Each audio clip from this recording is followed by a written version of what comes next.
I don't know who to tell this story to. Nobody will believe me. I would not believe it myself if it had not happened to me and my family. But I do think I should tell it anyway, as a warning, in case I can prevent the tragedy from striking others. Forgive me if I am overly formal. I am an old man and not used to the way people communicate these days, especially online. I do not do much social media. It was a friend who recommended me to share my story here on this website where people will believe tales like yours. I don't know if he means you are especially gullible or that you are open-minded, but let us assume the latter. So, good open-minded people of Reddit, let me tell you what happened to my great-granddaughter. It began 3 weeks ago. We have a habit. Little Celia and I had a habit. During the summer, she stays with her grandparents, who live right up the lane, and so in the afternoons, she always comes over for milk and cookies while I have tea. And she tells me stories about her day. Most of these stories involve her stuffed animals. She was a very imaginative child. Of course, a lot of her stories involve the characters on her iPad, too. She plays a game with animal people all living in a little town, and they do things like go shopping and plant gardens. She is very attentive to her video game garden and refuses to come out with me to tend the real garden with the strawberries I grow for her. It's a shame how addicted the children are these days. She tried to teach me to play, but I just can't get the appeal. In any case, one day she was telling me a story about some characters, either from the game or her imagination, when she suddenly asked me if I had ever met the faceless man. Well, I assumed he was a character from her game. Well, he sounds rather scary, I said. He is scary, she told me. I wish he would go away. I asked her more about this faceless man, but she did not seem inclined to discuss him. The next time he came up was when we were out for ice cream.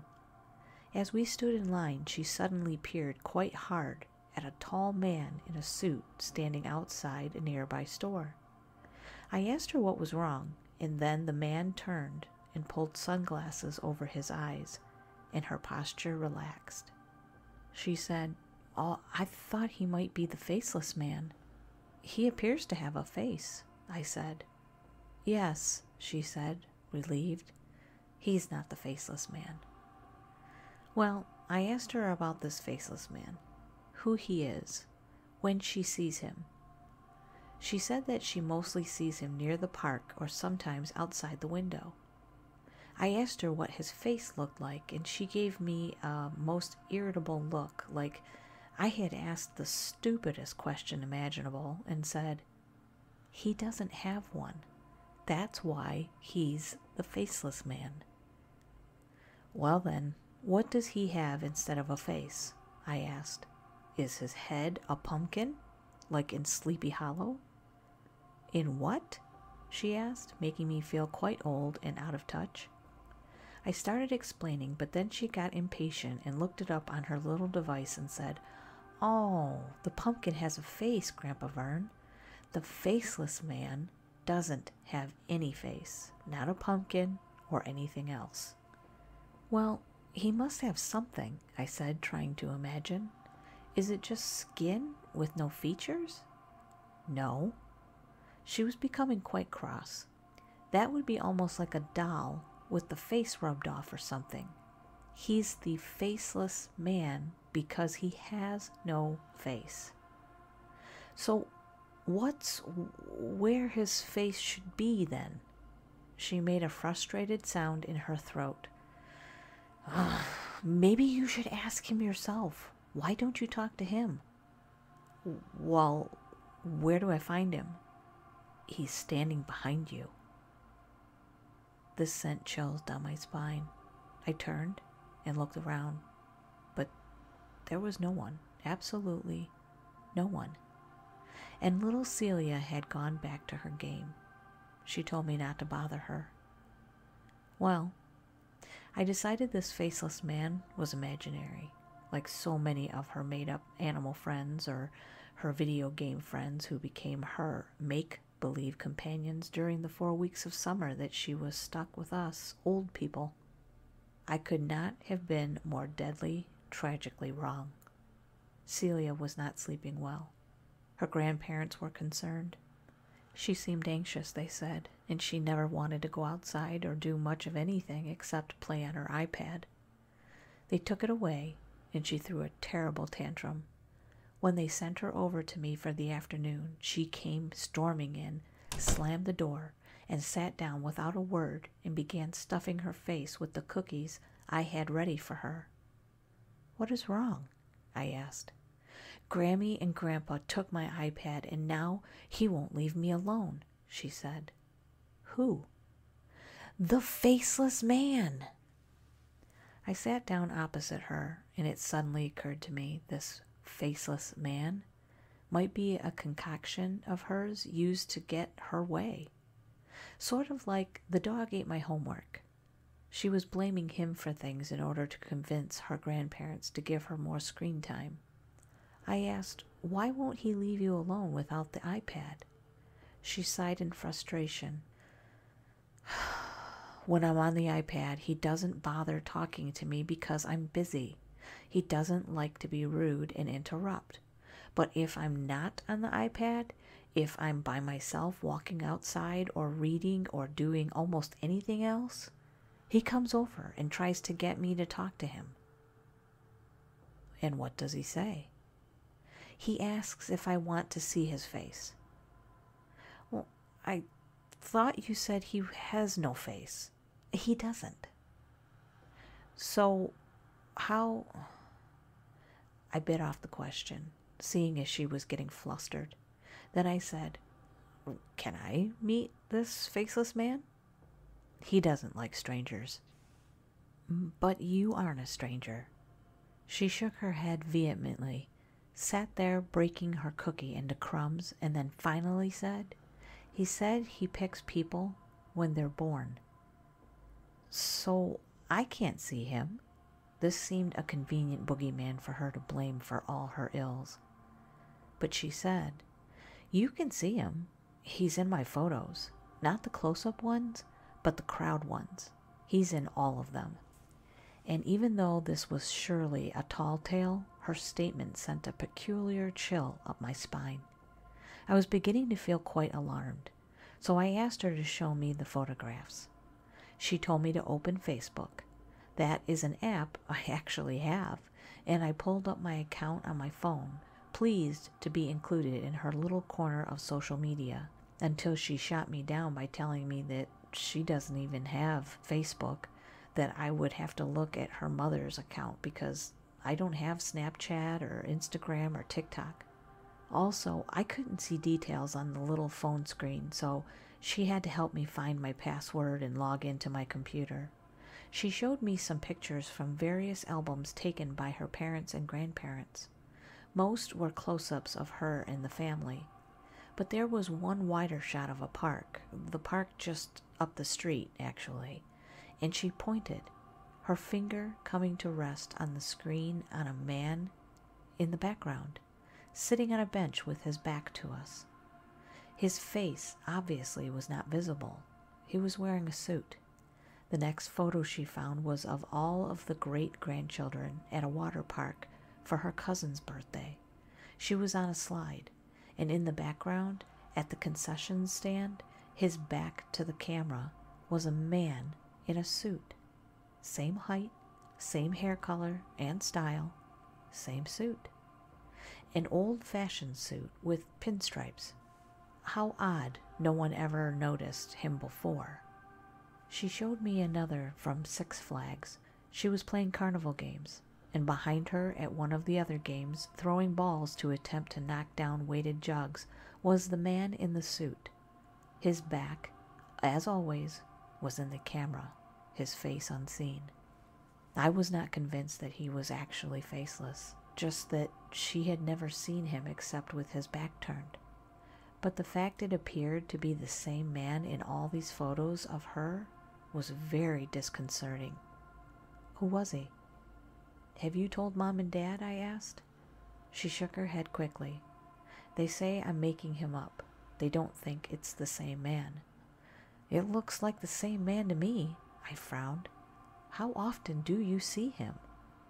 She went quiet for a long time, then finally whispered, Every day. Every day? I exclaimed. Where? Where do you see him? He's looking in the window. I spun to look over my shoulder. There was no one at the window. But I swear, for just an instant, I thought I glimpsed motion, the flash of a figure there and then gone. I had a word with my children, of course, and my grandchildren, but none of them took much of what I had to say very seriously. They seemed to think I am going senile. Celia told me that it is her opinion the faceless man can only be seen by the very young or very old, and that when he is getting ready to take you, he becomes quite persistent, trying to talk to you all the time. She said that if I want to try talking to him for her, I should look for him in reflections. So I have. I watched the windows and mirrors. I watched the movement in puddles on the road after the rain. And, just recently, last week when Celia came over, I saw him. Caught a glimpse in the spoon that was on the table between us. I didn't even register his reflection at first. Didn't even know it was him, really. Until he shifted slightly, and I looked and realized there was a figure there. I glanced up and he was gone. And when I looked at the reflection again, he wasn't there. But I got better at seeing him after that. He only appeared when my great-granddaughter was over in the afternoons. I took her for walks because it was easier to catch him that way, and it felt like I was running out of time.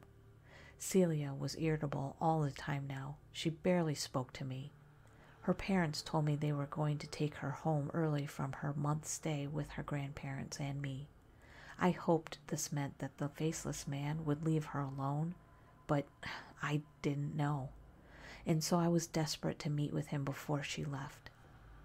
And 3 days ago, it finally happened. She was waiting in line for ice cream, and I looked in a puddle and saw his reflection, standing there next to me. I looked up, and there he was in the flesh. He was watching her, his head turned so that I could not see his face, only his pinstripe suit and polished shoes and gleaming oiled hair. "Oh," I said, "you're him. Do you want to see my face?" he asked.